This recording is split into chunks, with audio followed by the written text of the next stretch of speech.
Hello जी, नमस्ते, राधे राधे। सबसे पहले तो मेरे प्यारे प्यारे दोस्तों को और आशा करती हूँ आप सब अच्छे होंगे। मैं भी अच्छी हूँ, बढ़िया हूँ, मस्त हूँ।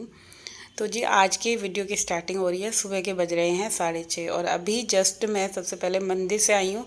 और सुबह के 4 बजे उठने के बाद जो है मेरे जो काम है वो सारे स्टार्ट हो जाते हैं, क्योंकि अभी कार्तिक स्नान चल रहा है तो जल्दी उठना पड़ता है इसी वजह से। वरना नॉर्मली तो मैं 5 बजे के करीब उठती हूँ, 5 सवा 5 पे। और उसके बाद मेरे काम होते हैं, बट अभी जैसे 4 बजे उठ रहे हैं तो 1 घंटा नहाना धोना, अपने तुलसी की पूजा जो घर में करती हूँ, और ठाकुर जी का स्नान हो गया। वैसे तो नॉर्मली वो भी रोज़ाना करती हूँ, बट अभी जो सुबह का स्नान होता है ना, जैसे सुबह अंधेरे में 4 बजे की जो पूजा पाठ होती है, 4 साढ़े 4 तक नहा धो के अपने ये सारे काम ख़त्म कर लेने हैं। और जो फिर उसके बाद मंदिर जाती हूँ। मंदिर में हमारे वहाँ पूजा पाठ होती है पतवारी वगैरह की। तो ये सारी जो हमारा नित्य नियम चल रहा है अभी। और 4-5 दिन रह गए, क्योंकि कल तुलसा विवाह है। और तुलसा विवाह के बाद फिर 4 दिन रह जाते हैं पूर्णमासी को। तो पूर्णमासी वाले दिन आखिरी गुरु पूर्णिमा जिस दिन होती है, वो उस दिन आखिरी कार्तिक स्नान होगा।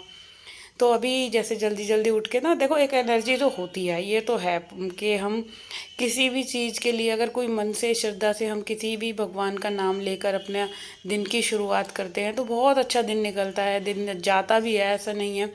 वरना क्या होता है, जो रोज़ाना के डेज होते थे ना, उस उन दिनों से ज़्यादा अच्छा, मतलब एक एक अलग ही वाइब आती है इस महीने, इस टाइम पे कार्तिक के महीने में। एक फुल ऑन एनर्जी के सारे काम करने के लिए, क्योंकि आधा महीना तो देखो दिवाली की सफाई और इन सब चीज़ों में ही निकल जाता है। और जो अब 15 दिन आते हैं, 15 दिन वैसे तुलसी का विवाह है और भाई दूज, ये सब चीज़ों में जो ये महीना होता है ना, इस महीने का तो देखो पता ही नहीं चलता, इतना बिजी शेड्यूल रहता है हमारा। और अभी जो है मैं दोनों बच्चों के लिए नाश्ता बना रही हूँ। कार्तिक आज नहीं जाएगा, उसका भी कुछ मूड का पता नहीं चल रहा, क्योंकि उसके 12th के हैं तो बोर्ड के एग्ज़ाम है, वो घर में ही तैयारी करेगा। एक दिन जाता है, एक दिन छुट्टी करता है। और डुग्गू जाएगा, डुग्गू को मैंने उठा दिया है। और ठंड का मौसम आने लग गया ना, अब इनको उठने में आलस आता है, दोनों के दोनों को जल्दी से बिल्कुल नहीं उठते। तो 6:30 बजे मैं आई थी मंदिर से। आने के बाद मैंने सबको ही उठाया। आज तो क्या हुआ था, इसके पापा भी सोते रह गए, वो भी नहीं उठ पाए। पता नहीं, कई बार हो जाता है ना, अलार्म उनका बजा, उन्होंने बंद कर दिया। तो अभी सब उठकर नहा रहे हैं। 7 पौने 7 तक जो था कि डुग्गू तो जल्दी नहा लिया था। हाँ, उसके पापा को पूजा पाठ करनी थी, तो 7:15 बजे तक वो भी मतलब नाश्ता वगैरह वो करके ही गए थे शॉप पे। तो इसीलिए मैं सुबह थोड़ा जल्दी उनके लिए भी ब्रेकफास्ट रेडी कर देती हूँ।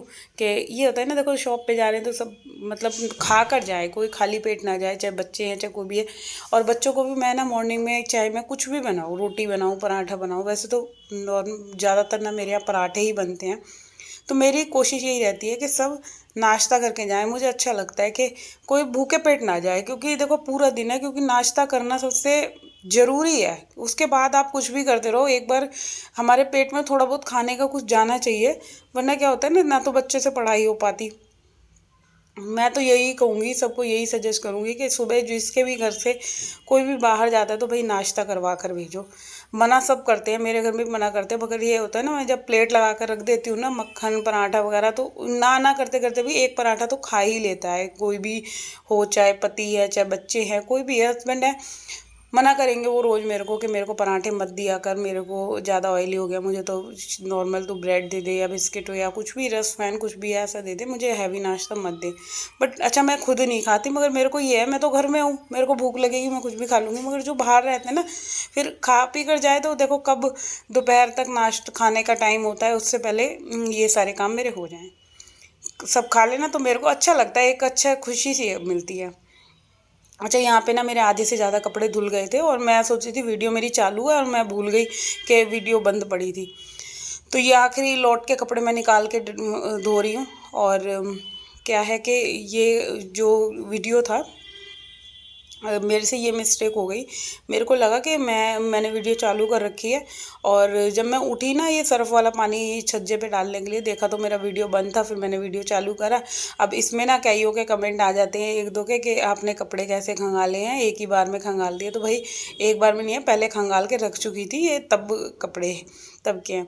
अच्छा, बच्चों को भेजने के बाद ना मैं फिर थोड़ी देर, कम से कम 15 से 20 मिनट मैंने रेस्ट करा था, क्योंकि एक मेरी प्यारी सी सब्सक्राइबर का एक मेरे को मैसेज आया था, कि कमेंट आया था कि आप ना चाय पीने के बाद थोड़ा सा रेस्ट करा करो। तो डियर, मैंने थोड़ा सा आज रेस्ट करा है। अब कम से कम 20-25 मिनट में लेट गई और मेरी थोड़ी सी आँख लग गई उसी दौरान, और फिर मैं 8:30 बजे उठ गई, क्योंकि यही था कि भाई जल्दी जल्दी काम करूँगी, काम भी बहुत सारे हैं और अकेले देखो करने खुद ही को हैं, तो फिर क्यों ही कि किसी चीज़ अपने काम को मैं लेट करूँ। तो यहाँ सबसे पहले मैंने अपनी जो बैल्कनी है वो साफ़ कर दी थी। उसके बाद जो है कि कपड़े जो मेरे, सबसे पहले मेरी यही ड्यूटी है। अब देखो ठंड ठंडा मैं वैसे भी जल्दी ही कपड़े धो लूँगी, क्योंकि मौसम, इस मौसम में ना क्या है, कपड़े फिर पूरा दिन पड़े रहेंगे।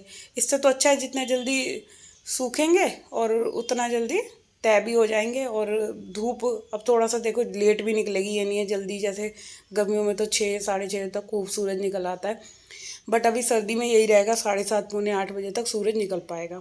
तो यहाँ पे ये महाराज जी नहीं गए हैं, अभी ये नाश्ता कर रहा है, तो अभी मैं इसी के रूम की यहाँ पे सफाई कर देती हूँ, क्योंकि इसके बाद इसको पढ़ाई करनी है। और इनकी आदत क्या है बच्चों की, मेरे बच्चों की, कि ये चाय पियेंगे, खाना खाएंगे तो फ़ोन चलाकर। पहले तो टीवी देख के खाते थे, अब टीवी सबके छूट गए हैं, सब पे फ़ोन हो गए हैं, तो पर्सनल फ़ोन है, तो बस सबके व्लॉग्स देखते रहते हैं ये लोग, और फ़ोन चलाकर इनका नाश्ता पानी होता है। और बहुत गंदी आदत है, बताइए, मतलब तुम नाश्ता या खाना कुछ भी खा रहे हो तो अपना फ़ोन बंद करके हमें वैसे खाना चाहिए, मगर नहीं मानते आजकल के बच्चे, जितना मर्जी समझा लो कोई नहीं समझता। और बच्चे जब छोटे होते हैं ना तो ज़्यादा अच्छा होता है। मैं तो सबसे कहूँगी जिनके बच्चे छोटे हैं ना तो बहुत अच्छा होता है, आप कुछ भी उनको बना कर दे दो, कुछ भी खिला दो प्यार से या मार पीट के, और कुछ भी पहना दो।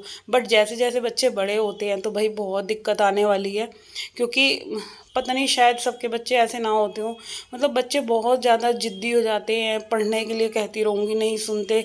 और क्या होता है बहुत बार तो मेरे को इतना ही गुस्सा आता है कि क्योंकि बड़े बच्चों पे तुम हाथ भी नहीं उठा सकते, और प्यार से इनको समझा रहे हैं, देखो पढ़ाई कितनी ज़रूरी है, बिना पढ़ाई के कुछ नहीं है, मगर बच्चे आजकल के समझते ही नहीं हैं। तो ऐसे ही कुछ इसके साथ है, कार्तिक के साथ है, और इसको देख के ना फिर छोटे वाला भी कहता है मैं क्यों पढ़ूँ, मेरे को भी फ़ोन चलाना है या टीवी देखना है, ये बातें हो जाती है बच्चों के साथ। तो इसीलिए मैं तो यही कहूँगी, घर का अगर बड़ा बच्चा समझदार निकल जाए ना तो सबसे अच्छी बात है। बट देखो अब नहीं पढ़ेगा तो फिर इसकी मर्ज़ी है, मैं तो बहुत कोशिश करती हूँ, इसका क्या है, ये बस कि यही सोचता है कि मैं पेपरों के टाइम पे सही से पढ़ लूँगा, बस ये इतनी पढ़ाई है। मगर हर एक पेरेंट्स देखो यही चाहता है कि हमारे बच्चे पढ़ लें लिख लें, और समझा ही सकते और कुछ नहीं कर सकते, क्योंकि अब जो बच्चे हैं ना आजकल के बच्चे बहुत ज़्यादा मैच्योर हैं।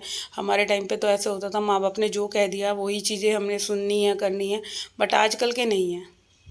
तो चलिए, अभी ये बातें तो होती रहेंगी बच्चों की, सबकी घर घर की अलग है, बच्चे किसके कैसे हैं। तो अभी जो है यहाँ पे ये जो अलमीरा है ना, इसमें क्या हुआ था, कुछ सामान ना फैल गया था, अंदर शहद की शीशी रखी थी वो फैल गई थी, तो सारा का सारा सामान ना इसमें, मतलब सब सामान पे शहद ही शहद लग गया था।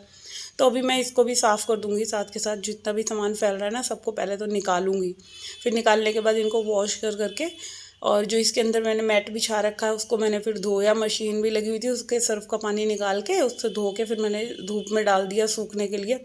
और जितनी देर में मैंने यहाँ के ये डिब्बे वगैरह वॉश करे थे ना, उतनी देर में वो जो मैट बिछ रहा था वो सूख चुका था। तो अभी इन सामानों को यहाँ ले आई हूँ, उससे पहले जो है मैं थोड़ा सा किचन को भी ठीक ठाक कर दूँ। ये किचन इतना फैला पड़ा हुआ था, क्योंकि सुबह के जो नाश्ता वगैरह कराया था ना, जो बर्तन थे वो तो मैंने साथ के साथ साफ़ कर लिए थे, बट किचन को समेटना रह गया था, क्योंकि मेरे को ऐसा लग रहा था सुबह उठ के कि बस मैं ना अब एक कप चाय पी लूँ, क्योंकि चाय की क्रेविंग मेरे को बहुत ज़्यादा होने लग जाती है। अच्छा, मेरे को बताना किस किस को सुबह के टाइम, जैसे आप जब भी जल्दी उठते हो या वैसे भी नॉर्मली काम वगैरह करने के बाद, अपना पूजा पाठ करने के बाद, किसको चाय की क्रेविंग लगती है। भाई मेरे को तो बहुत ज़्यादा लगती है। मेरे को ये लगता है कि पहले मैं काम वगैरह, मतलब जो भी कुछ करना है ना, उससे पहले मैं अपना एक कप चाय ले लूँ। तो बच्चों को भेजने के बाद तो बस ऐसे लगता है कि बस पहले चाय ले लूँ, उसके बाद ही कुछ काम करूँगी। तो इधर देख सकते हैं ये मैट सूख गया था, अब इसको यहाँ बिछा दूँगी। और इसके बाद जो मैंने सारी ये सामान था ना इसका, जो भी मंदिर में यूज़ होता है, घी की डिब्बी हो गई, सामान, बहुत सारे सामान है हमारे पास, जो भी हम भोग वगैरह लगाते हैं ना, वो सारी चीज़ों की डिब्बियाँ हैं, बताशों की, इन सब चीज़ों की। तो वो सारी चीज़ें मैंने वॉश कर दी हैं, उनका पानी सूख रहा था इतनी देर में, और इतनी देर में मैंने ये अलमीरा को पूरा ठीक ठाक कर दिया। देखो ठीक हुई चीज़ कितनी अच्छी लगती है। और वही घर हमारा जो फैला हुआ रहता है, और फैलने के बाद जब हम एकदम क्लीनिंग वगैरह कर देते हैं, उसके बाद लुक आती है, वो चीज़ अलग है। तो घर है, लाइफ है, कुछ भी है, कोई भी चीज़ है, तो एक चीज़ कहते हैं ना, डिसिप्लिन में हो, सही हो तो ज़्यादा अच्छा है। तो ऐसा ही कुछ हमारे घर के काम के साथ होता है कि अगर हम सारे कामों को टाइमली अपना सही से करते रहें, ये ना सोचें कि बस दिवाली आएगी हम तभी करेंगे। और आप लोगों ने तो देखा भी होगा, मेरी नॉर्मली सफाई भी ऐसी होती है, और तब भी उसके बाद जो दिवाली की मैंने क्लीनिंग करी थी, उसमें भी मेरा बहुत काम फैल गया था। एक एक चीज़ को पूरा ढंग से करना, और सारी चीज़ों को, एक तो क्या होता है ना, आप अकेले हो तो काम ज़्यादा मेरे को ऐसा लगता है बर्डनेबल होता है, क्योंकि 2 जने हों, चाहे बच्चे ही हो, कोई हेल्प करवाने वाला, तो ये रहता है कि चलो मैंने एक चीज़, मैं क्लीनिंग कर रही हूँ तो आप धोते चलो, या कपड़े तय करते चलो, कोई भी काम, एक हेल्पर मिल जाता है ना, तो उससे बहुत ज़्यादा हेल्प हो जाती है। और जब आपको खुद ही सारी चीज़ें करनी है, तो उस चीज़ का भी एक अलग ही फ़ायदा, आप अपने हिसाब से सारी चीज़ें करोगे, आपको जैसे टाइम मिल रहा है आप उसी टाइम अपना काम ख़त्म करने की सोचोगे। क्योंकि मैंने बहुत बार देखा है, जैसे जो जॉब वाली होती हैं, वो नाइट में ही सारे काम अपने ख़त्म करके रखती हैं, जितनी भी लेडीज़ जॉब करती हैं। तो ऐसे ही हमें भी होना चाहिए, जब जब टाइम मिले हमें अपने घर के काम ख़त्म कर लेने चाहिए। और यही था आज का मेरा वीडियो। अगर आप लोगों को आज का मेरा वीडियो थोड़ा बहुत भी अच्छा लगा है, तो भाई चैनल को सब्सक्राइब कर दो सबसे पहले, वीडियो को लाइक कमेंट शेयर करना ना भूलिएगा, और जल्दी जल्दी मेरे चैनल को मोनेटाइज़ करवाइए। आप लोगों के प्यार और सपोर्ट की मेरे को बहुत ज़रूरत है। और कल मिलूँगी आपसे, जब तक के लिए बाय बाय।